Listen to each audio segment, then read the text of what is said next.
Hello and welcome everyone to another episode of AI Insights. Stephen Bowman, software guru, AI expert. Today, we got an interesting subject. How close is AGI? Now, the funny thing is, we're just learning about what AI is, and now we're inserting another letter. So part of this is going to be about what the heck is AGI, right?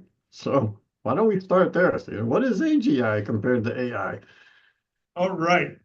Um, Artificial intelligence, AI, I think everybody's got their own kind of interpersonal or intrapersonal definition of it. But artificial intelligence is really intelligence that goes outside of our mind collectively. You guys know the implementations already. We've talked about them plenty here. My guess is that you're using them a bunch in your life already. ChatGPT, Claude, Anthropic, which is Claude, maybe Gemini. You'll see it in your Google searches, generative responses. You go to ChatGPT, you ask it a question, it starts a conversation with you. AI has been around a lot longer than that.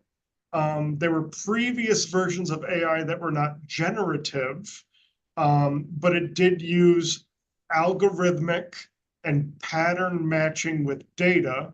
And that's really kind of at the heart of AI, what AI really is. But we've made a pretty large jump when it comes to generative AI, when we're talking about things like ChatGPT and Claude. And AGI is artificial general intelligence. Now, if you Google that or if you ask AI what's AGI, you're going to get a series of answers on what it is. And I'm just gonna give you my definition of what AGI is. And everybody, please, the expression is in good taste, right? Take this with a grain of salt. But AGI, artificial general intelligence, is the point in time when any AI system can perform tasks as well as the best human being or better.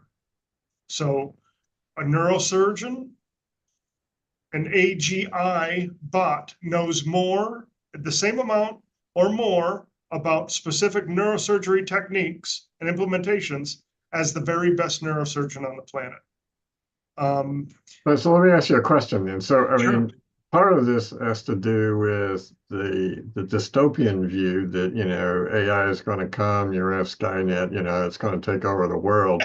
Sure. So does AGI mean we are achieving some level of that? Does general intelligence mean it's actually what you might call sentient or thinks on its own, or is it still focused, I guess I could say, on tasks that we assign? So wonderful segue. And we'll definitely come back to answering that question. Okay. Um,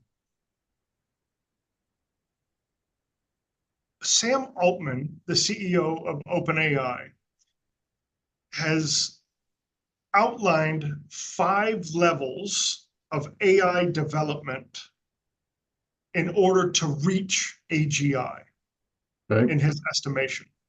And level number 1 was chatbots. So specifically what I mean when I say chatbots and what he meant when he said chatbots is OpenAI, ChatGPT. When ChatGPT came out, regardless of the model, in this case, we'll say 3.5 or 3.2 or whatever the original model was, that kind of took the world by storm almost 2 years ago now. Everybody lost their mind. This thing acts like it's talking to me, and it acts like it makes sense, and the answers are right or mostly right. That conversational ability of generative AI to communicate with us in a chat, in a chat, is a chatbot. And now Anthropic has one. Gemini does all that sort of thing. And the further you look, the more you'll see. We do a lot of chatbot development at my firm as well. I mean, for us, it's ubiquitous, and I notice them everywhere. And that's different than your Google Assistant or Alexa at home, or Siri on your phone, because they don't use generative AI. So the chatbots that Sam Altman is talking about is using generative AI. By the way, Siri and Alexa and all of those, they're going to start using generative AI if they already have it. So are Siri, Alexa, and so on, are they level one? You said 5 levels, right? So Five are level, they level one that's or are they level one. level zero?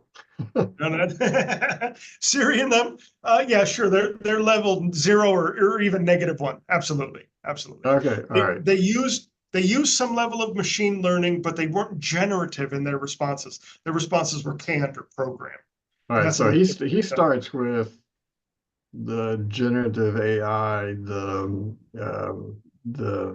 chat GPT level is level one then.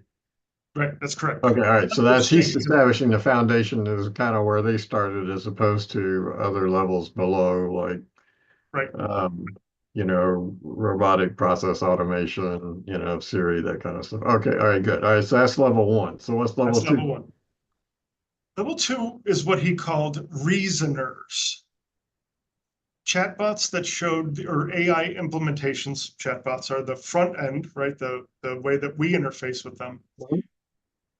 Reasoners, chatbots that have the ability or show the ability to reason or mimic reasoning. Now, we've been talking a lot about this. I've been talking about a lot about this for weeks now. However, their newest model, OpenAI's newest model, which has been out a little less than 2 weeks, which is ChatGPT 4.01, aka Strawberry. Some people have already even called it version 5. Right, back to our Um, discussion last week about strawberry, right? Yep. right, exactly. Um, this model was specifically built and implemented to do chain of thought reasoning. And if you use the model right now, if you go to your chat, if you've got a paid ChatGPT account, you go to it right now, you can select it from the drop down. It's 401 preview. You're not allowed to upload images. You're not allowed to upload text documents yet. I don't have access to it from my API. All I've got is a conversational chatbot. You can see the chain of thought. They actually show you what steps in chain of thought the chatbot used to give you the answer, the response to your question. It's a little exciting. Beyond that, just to say from the standpoint of, wow, that sounds really interesting, just to see how it thinks, right? But does that also help from the standpoint of checking its reasoning? I'm just thinking back to the issues with, early GPTs, ChatGPT, and others hallucinating, as we call it, right? They're off track. Anthropic and Claude, yeah, yeah. Hallucinations. Um, Mhm. the answer is yes. Now, in looking at it, I've got dozens of chats that I'm using the 401 preview with already. Even I've gone back and taken some of my stuff from previous conversations just to see what's the difference in the model. How does it handle it differently? The Right. answers are more robust. They appear to be, again, I don't think these things currently think because I believe that thinking requires consciousness, and we'll get to that here in a few minutes. But they can mimic thinking. They can check their own work. They can ask itself and you, the prospect, questions to get further details so that you can actually see this is how they thought about it. This is how they eliminated the stuff that didn't make sense. This is how they made the decision to keep these 3 topics instead of all 5 of them. It's again, chain of now we can't see the underlying intricate details of what that is. And in fact, Right. there have been a lot of people who've tried to hack that and gotten nasty grams from OpenAI already. Like, Yeah, that's a little bit of a ironic thing. OpenAI is not exactly open, but go ahead. yeah, um, it's pretty clear that their original vision of being open source and open to the world is been Not clouded. that. Yeah, right. Yeah, Okay. yeah. Um, so that's where we're at right now. And it'd be one thing if it was just me, but I'm a part of a few different AI groups, and my news feed is just chock full of AI content all the time. And you might remember just a few short weeks ago, there was a lot of pushback, particularly in the media, associated with AI is not what it said it was going to be, and everybody was kind of down on it and beating it up a little bit. And I kid you not, um, a lot of other people, including members of the media, including people in my groups. I just had a meeting this morning with a bunch of people, independent. They're doing different things across the world in AI. We're all pretty stunned and excited about the capabilities that we're seeing out of the reasoning bots and the chain of thought, logic processing, all of that we're seeing right now in the brand new version 401 preview. Right.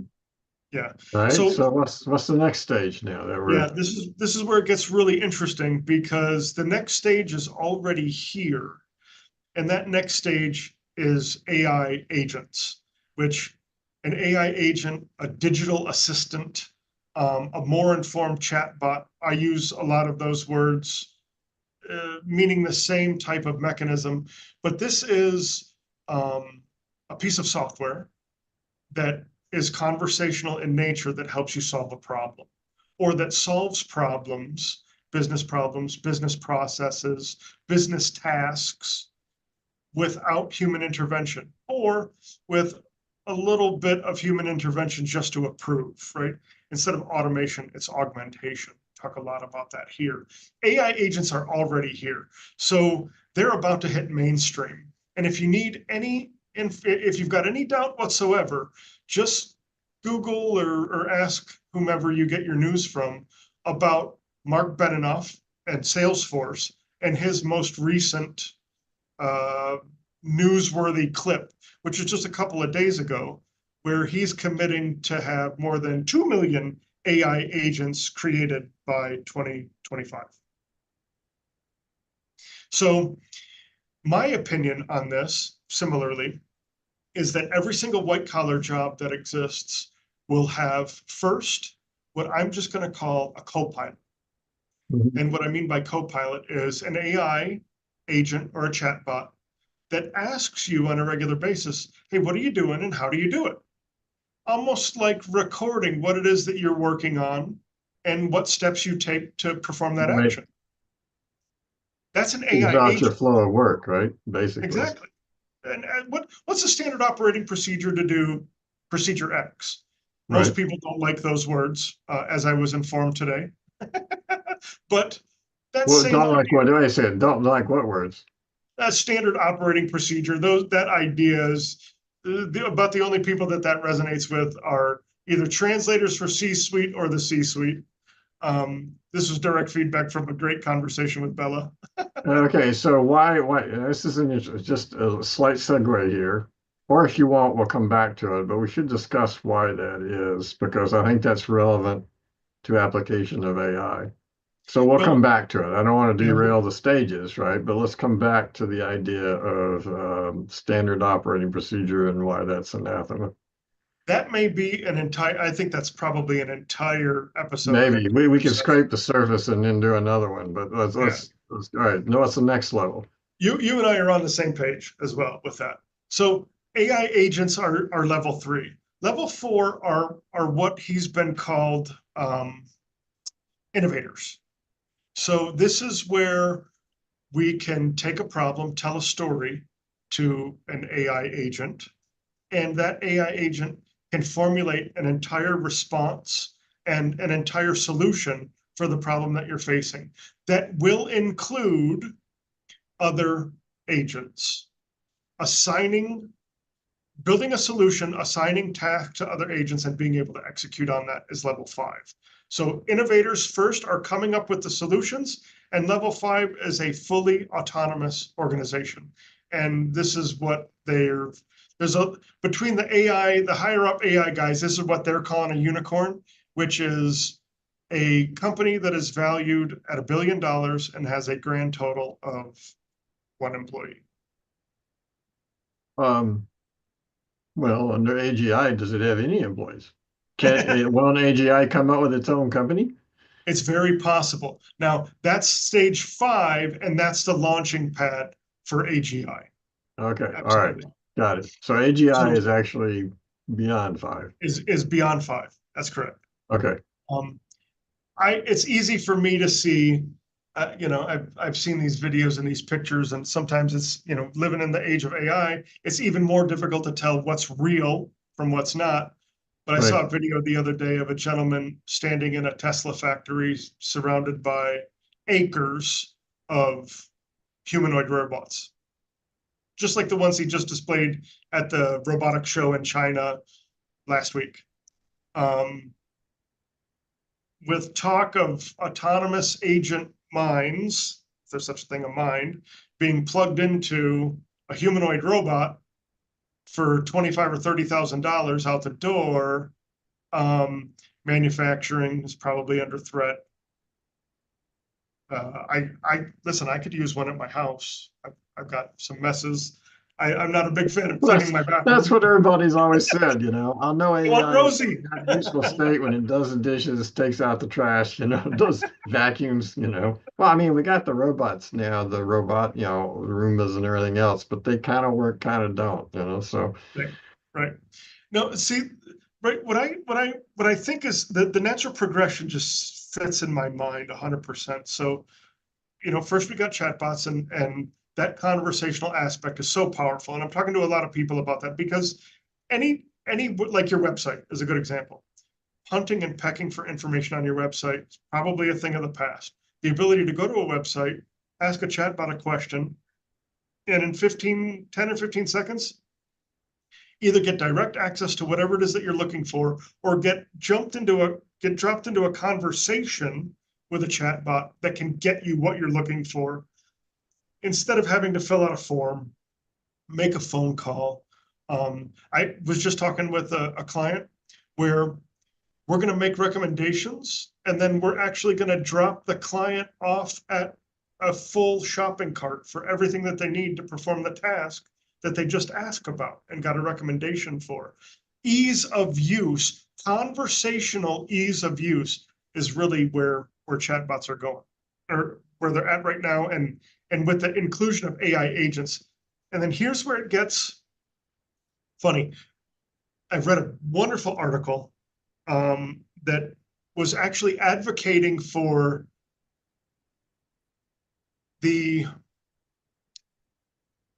it's almost like a pardon from the governor for bespoke software development.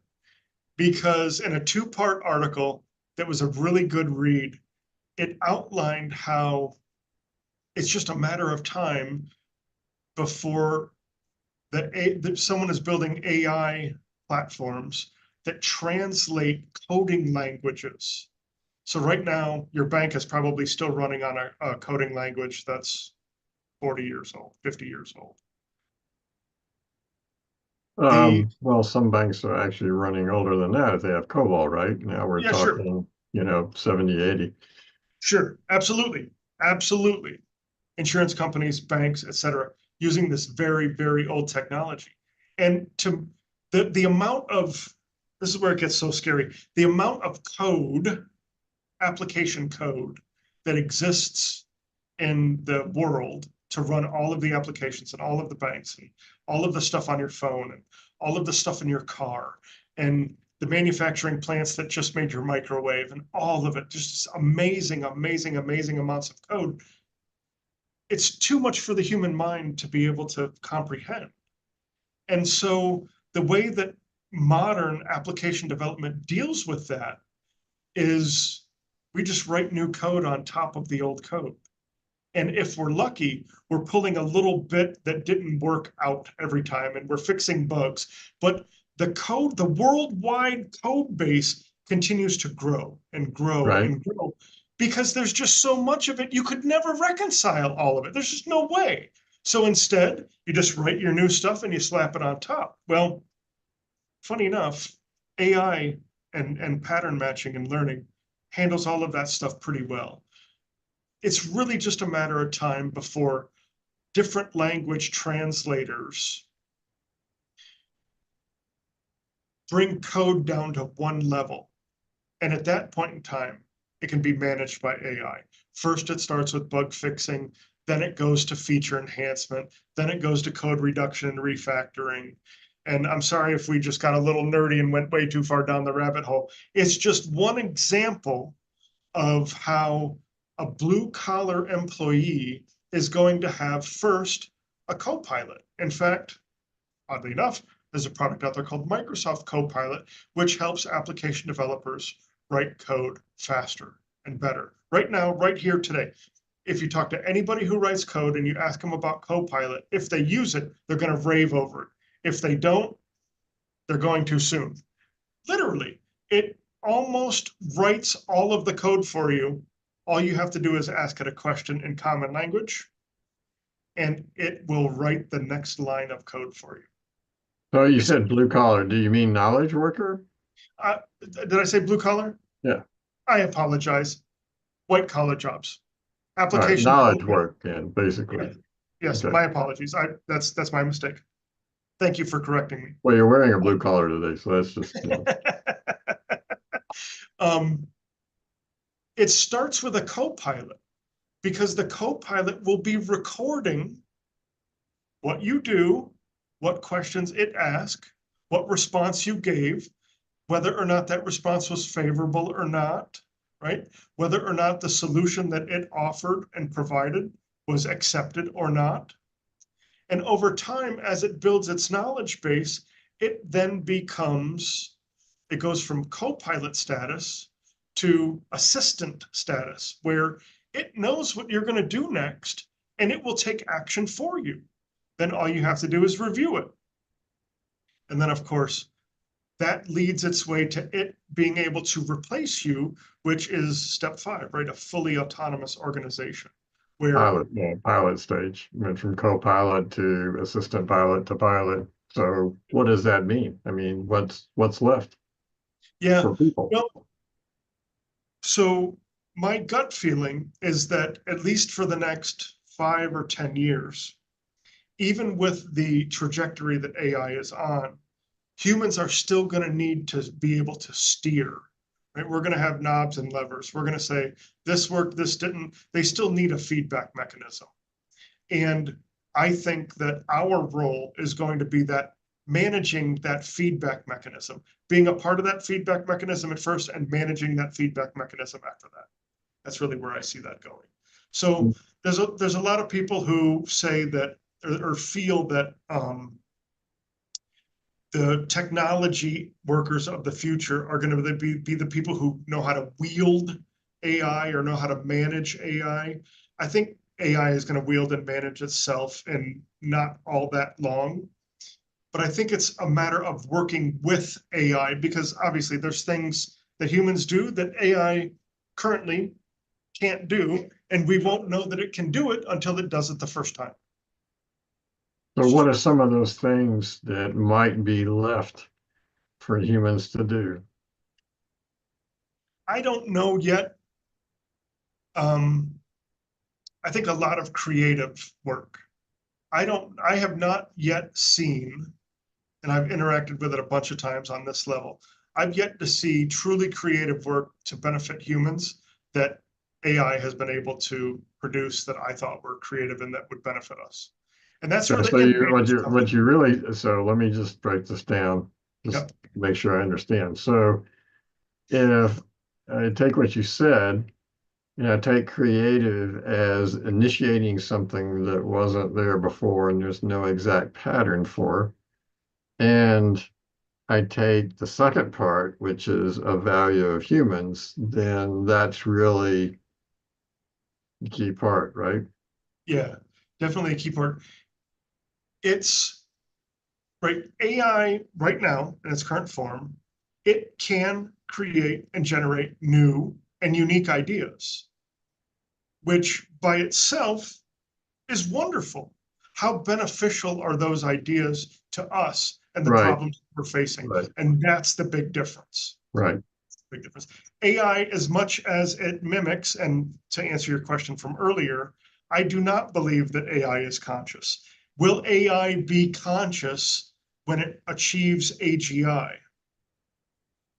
How are we defining consciousness?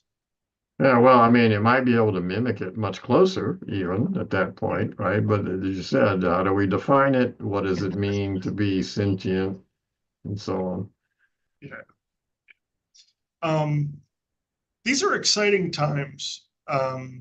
Even if you're not necessarily a coder or, a self-professed geek and nerd and yay, I'm a computer guy and all that, have been for a long time. Um, a lot of the feedback that I've gotten, there's kind of two camps, if you will. Camp one is AI is okay. It gets me 80% of the way there. Fooey. The other camp is AI is great. It gets me 80% of the way there. Hooray. So it's really, in my mind, it's all about how you want to look at the 80% or the 90% or the 95% maybe that we're getting from the newer models. Is that a benefit? Or are you upset because it doesn't do everything perfectly for you right now? For me and my clients and the way that we implement it, huge benefit. So let me ask then. So I want to go back to the question of standard operating procedure just for a moment, right? And we'll table the longer discussion on this Sure. for maybe next time. So if I have a standard operating procedure, or why, for just two questions. One, why do some people who are not the executives, let's put it that way, based on what you said earlier, don't like that term? And secondly, how will AI help or hinder with that? So I think the feedback that we've gotten, and this is also observation from my time in corporate America, standard operating procedure is associated with a set of rules on how I'm supposed to do something that didn't work when I read it the first time. And because of that, I think that there's some opposition to the idea of, hey, I know how to do my job and I do it well, and I'm going to do it the way that has benefited me and the company, et cetera, right now.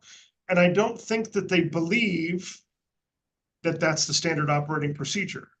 Well, I thought that was the whole point, though, of a standard operating procedure was to take the way that it should work or does work and make that the standard so that we have standard results. We can get the same result over and over, higher level of quality. I mean, I know all the arguments for it. I'm not quite following what the pushback is on standard operating procedures. So are they, is the idea is that they're looking at standard operating procedure as something that documents the past and not the current, and therefore it restrains me? Not just that, but it was written by somebody other than themselves. A lot of the feedback that we've gotten is the standard operating procedure was written by a boss who doesn't work here anymore. Okay.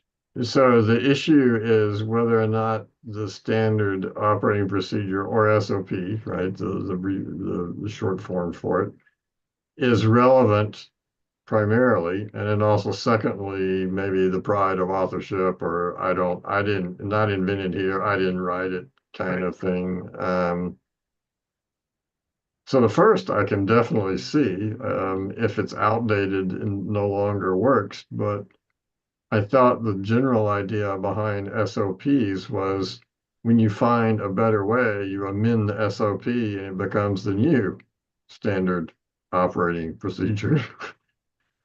If it's right, if it's followed, and if there's a process to update it as appropriate. Um, in a lot of my experience in corporate America, almost everybody had, like, every boss or manager had a standard operating procedure, and they were usually in a laminated envelope, thumbtacked to the inside of the boss's cubicle or on a little fuzzy wall behind her monitor. Meaning it was great in practice, or I'm sorry, it was great in theory, but it wasn't really implemented in practice. Um, Everybody got a verbalization of what that standard operating procedure was when they were hired or started working, but there wasn't a manual, and not everybody was on the same page with what the standard operating procedure was. Now, it's all right. So a slight bit of a rant for me. I mean, that's kind of the wrong way to do SOPs, standard operating procedure. I mean, I like the idea that was introduced in Japan around standard operating procedures that, as you said, the last step of the standard operating procedure is to review it constantly, or if you find an anomaly, you ask the question, was this just an exception? Right? Exception processing is something that humans usually need to do outside the standard operating procedure. Sure. And or if you automate the standard operating procedure, especially, right? So is this an exception? Or is this something that now needs to be incorporated into the standard operating procedure? And Absolutely. the expectation, now whether it has worked or not completely over time, well, that's another part for a discussion another day, was the idea that part of the responsibility of every worker who work was in part governed by a standard operating procedure, they participated in or whatever, was to improve that standard operating procedure every year at least. Sure. So what you're saying is that the idea of a standard operating procedure, I'm going to summarize here, tell me if it's wrong or not. Standard operating procedure is great in theory, but it did not and has not generally worked out well in practice because it's not updated as needed, nor the way it was implemented in the first place wasn't necessarily practical or reflected reality, which is what the SOP should do. I think the last statement you made is probably the best way to describe it. Most of the feedback is that's a great little Word document you've got, but that's not what we do. That does not reflect reality. Absolutely. And that's where I think AI is going to, we've got implementations that we've created and more that we're continuing to create where a conversational chatbot is asking you, what are you doing? How does that work? Can you provide me details? What's the next step? Not because they want a reflection of what the boss thinks, they want a reflection of how it actually functions on a day-to-day basis. Then there's a feedback loop mechanism on how to make changes to it, et Right? cetera. Right. But again, it's conversational. I think it's less threatening, and it goes to the source of where the work is actually being done to create it. And it also makes the updates easier because a lot of people don't like, and that's part of the problem, right? Don't like updating the documents or the Sure. SOPs or getting approval to it. But if I can do it real time as I'm Right. doing the work in a way that's okay with everybody, then the SOP is always current, right? Right. Exactly. A brand new person, and this is maybe another conversation for another day. Great tangents today. But it feels like, and it's not just information workers, but it feels like a lot of white collar jobs are going to be commoditized. And one of the ways to do that is to be able to get a standard operating procedure in place that's actually functional, and then make it easy for a lower cost worker to be able to reference it in real time, potentially conversational, where the chatbot is actually walking someone through the workflow itself, where the chatbot says, hey, step number one is to go to this application and this network drive and copy the file from here to here. I'll wait, you tell me when it's done, and then I'll tell you the next step. You Yeah, can or process actually, design is a higher order skill, right? As opposed to exactly, just executing or following the process. exactly. So and that's where I think, right, that slope of first they're listening, then they're making suggestions, then they're performing the work as an AI agents and co-pilots. It's easy for me to see that progression where maybe there's an interim step where we still need humans and human interaction, but they're being guided. And anybody who's going to be guided at that level, to your point, is the cost associated with that is so much lower because process thinking, that level of action taking, that level of implementation, just requires a more highly skilled worker. Yep. Okay. All right. So we'll leave the rest of this for another time. Come back to the SOPs. So what else did you want to cover this week? We touched on it a little bit earlier, but I read a wonderful article in Nature magazine that talked about a study that found that they said an AI tool, and then they described it further in the article, which I think was just ChatGPT. But they used ChatGPT and it generated more original and exciting research ideas than humans. And that was actually gauged by humans in a blind poll, in a blind study. Now, the interesting part, and this feeds right back into the conversation we were just having, the interesting part is that the ideas that humans came up with, their blind pollsters, the humans who didn't know which were AI generated versus human generated, all agreed that the human ideas were more feasible to implement. So all right. So now, especially in academia, it's not only more feasible to implement, right? Because I need to be able to do something that's achievable. Unachievable things are Exactly. not rewarded, but also, this idea of came up with more interesting ideas. If you look at how, well, unfortunately now research is typically done, it's got a more narrow focus because you don't it's gotten to where people feel like they can't succeed or have a chance of being successful if they deviate too far from the established pattern of thinking, right? So Absolutely. I Absolutely. think that's one of the keys about why the things are so much more interesting is AI didn't have those restrictions, right? It just said, well, if I go down this line, what are some other interesting questions? The people may have actually come up with them, but they didn't want to say them Right. because it wasn't acceptable in their particular sphere, along with the ability to actually implement. But sometimes I would prefer to hear an idea that's implementable because it gives me the seeds of other things that can be implemented, but are much better than what I might have thought of otherwise, right? That's that thing about brainstorming. You don't evaluate at the beginning. You come up with all sorts of offshoots and associated patterns and everything else, which is what AI is doing, Yep. right? And then do the sifting and the prioritization and figuring out what you're actually going to do. I agree. Going back to some of our original conversations in our one of our early topics, I talked about V's and T's, V-shaped bots Right, versus T-shaped bots. And in my opinion, very, very similarly to what you just said, in particular in scientific, the academia, and in a lot of these, some of these where we would expect creativity, they've got a much more narrow focus, much more like a T-shaped bot. right. Maybe they've been in physics a very long time and their brain thinks In a very physics. particular area of physics. Exactly, exactly. Very, very, very fine, very tight in scope. And because they're not broad at the top, because they don't have that exposure at the top or as much exposure to draw from, their solutions are much more, their suggestions and solutions are much more narrow. And AI can draw off of an amazingly large array of information that it's been trained on. And that's why some of their solutions are kind of out of the box or more creative. Absolutely.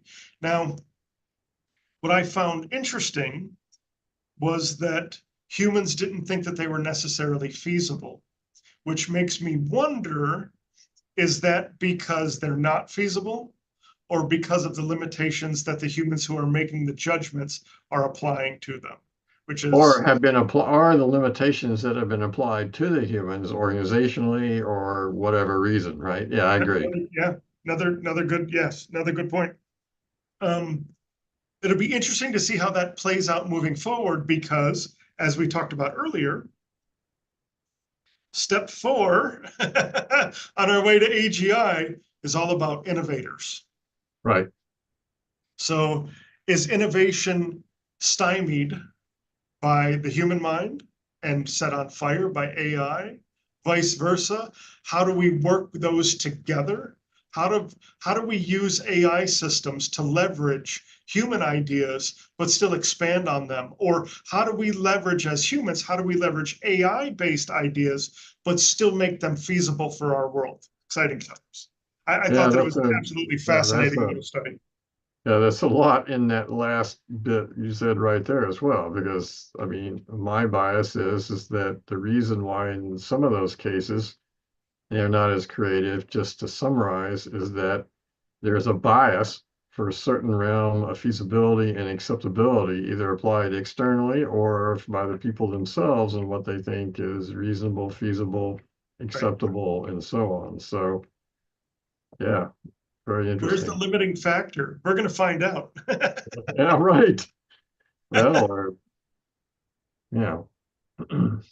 you may end up putting restrictions on the AI innovators because they're going outside the bounds that we want to go. Yeah, filters, restrictions, Right. some form of governance, I think is going to be very important moving forward. It's interesting because they don't there's not a lot of open dialogue and conversation about AI governance right now. The people who are making those decisions, it's a very small group of people. Very similarly to there's been studies that are done and scientists out there who have identified that depending on who Google thinks you are, your search results are different. Yeah, well, And that's the case. I could do one compared to somebody else standing right next to me, and I'll get different results. and you get different results, right? And how did they come up with what those results were, right? It in leaked Google documents from years ago, it was outed that um, they were changing results based on company policy and ethics. Who gets to define those ethics? Who gets to Right. make those decisions, right? Same thing with governance with AI. This is kind of Google search results on steroids, if you will, and then some. And that's only where we're at right now. And we've still got layers to go before we hit AGI. So, yeah, I think there needs to be more conversation there. I think there needs to be more public conversation there.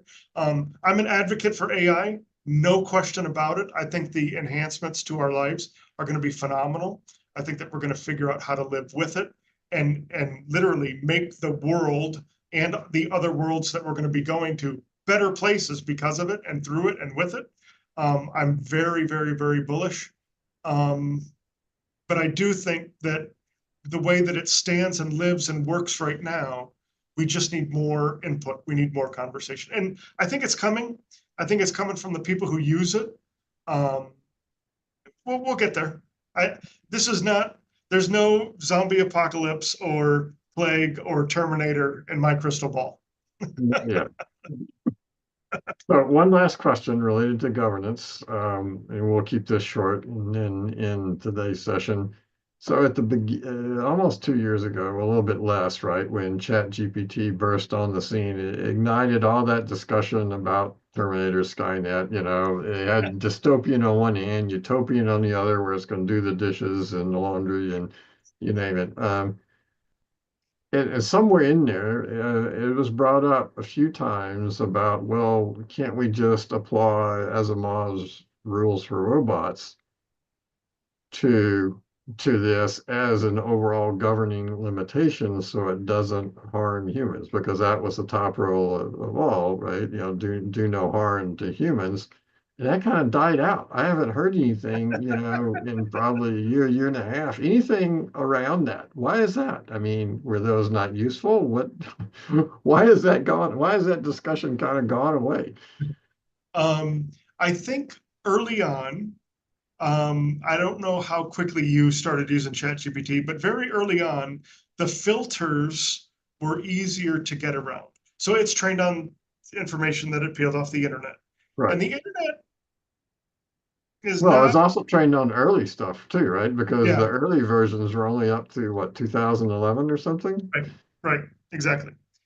Not right. There's places that ChatGPT can get to on the internet to scrape data to train its model that you and I have no idea exist. And if we did, you know, we'd probably go vomit, right? There's places in the dark web, whatever. There's places on the internet and the dark web that are it's full of hate and nasty and the early filters in ChatGPT were easier to get around. Okay. So people were it was easier and more readily available to make it look nastier than it currently is. And I think that's why the conversation died, because they were quickly able to nip that in the bud. They were quickly able to reduce the amount of fear of what would be produced based on what they were displaying to people. I think it was sleight of hand. That's all I think it is. I think it's that the old adage, if you can't make it look good, cover it up, right? So they put a coat of paint on it. They did not fix that problem. Not And that's why totally. You I think fixed we it need some, governance in the right? But future. yeah, right. Okay. All right. Well, that was interesting. But yet another topic that could be more in depth depending on developments. But we'll end it here for the day. Thanks, Stephen. Thanks, everyone, for joining us. And Yep. we'll end this session of AI Insights and see you next time. See everybody soon.